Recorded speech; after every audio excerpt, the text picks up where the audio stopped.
Assalamualaikum warahmatullahi wabarakatuh. Selamat bertemu kembali di channel saya. Semoga untuk teman-teman semua untuk kabarnya baik-baik saja.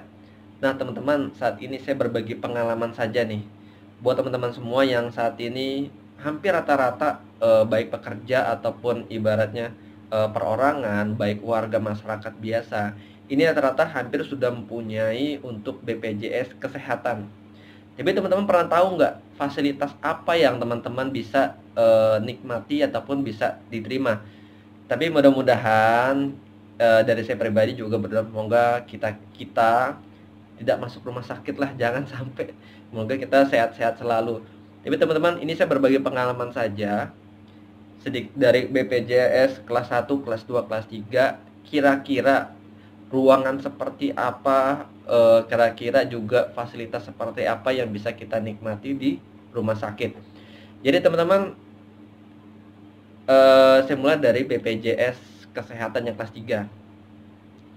Sebenarnya untuk proses dan prosedurnya, untuk sistem perawatannya ataupun sistemnya sebenarnya sama saja. Hanya saja fasilitasnya yang berbeda. Untuk kelas 3 yang saya tahu ya, dan pengalamannya apa yang saya alami dan saya mengetahuinya, untuk BPJS kelas 3 rata-rata itu untuk tempat tidurnya itu dari 6 sampai dengan 8 lah. 6 lebih lah pokoknya, ya. Jadi teman-teman untuk BPJS kelas 3 sekitar segitu. 6 sampai dengan 8 lebih. Itu normalnya. Bisa saja teman-teman bisa dapat 3 ataupun 4 untuk tempat tidurnya, tapi memang tergantung kondisinya. Tapi memang rata-rata untuk kelas 3 itu untuk tempat tidurnya jumlahnya ya. Ruangannya itu dengan satu ruangan isinya sekitar 6 sampai dengan 8. Itu biasanya. Nah, kalau untuk kelas 2, kira-kira berapa sih kelas 2 untuk tempat tidurnya? Jadi satu ruangan itu kelas 2 rata-rata itu di sekitar 3 ataupun 4.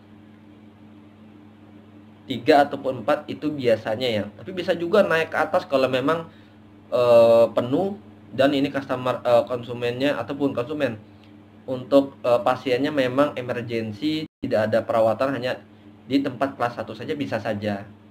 Tapi teman-teman biasanya kalau memang ruangannya kosong untuk kelas 2 itu rata-rata 4, 3 ataupun 5. Jadi teman-teman sudah punya gambaran nih kira-kira kalau saya contoh saja andai kan mengalami dirawat di rumah sakit, BPJS saya kelas 2, maka kemungkinan teman-teman akan menghadapi ini satu ruangan itu sekitar 4 pasien ataupun 4 tempat tidur. Nah, kalau untuk kelas 1 itu normalnya ya. Normalnya itu adalah satu ruangan isinya 2. Isinya 2 itu normalnya. Tapi bisa saja kalau memang penuh teman-teman akan dipindahkan di kelas 2 terlebih dahulu. Yang ruangannya 3, yang isinya tempat tidurnya 3 atau 4. Nanti kalau memang kosong teman-teman bisa dipindahkan ataupun minta dipindahkan untuk ke ruangan yang isinya 2. Itu baik anak-anak, baik umum. Biasanya kalau untuk persalinan agak sedikit beda ya persalinan. Tapi kalau untuk perawatan yang seperti ruang anak, ruang seperti orang dewasa, ruang umum, itu biasanya untuk tempat tidurnya seperti itu. Ya udah teman-teman, itu adalah hal yang bisa saya bantu untuk berbagi-bagi pengalaman, semoga bisa bermanfaat. Jadi teman-teman sedikit paham nih, kalau ingin daftar BPJS kita mau yang kayak gimana nih?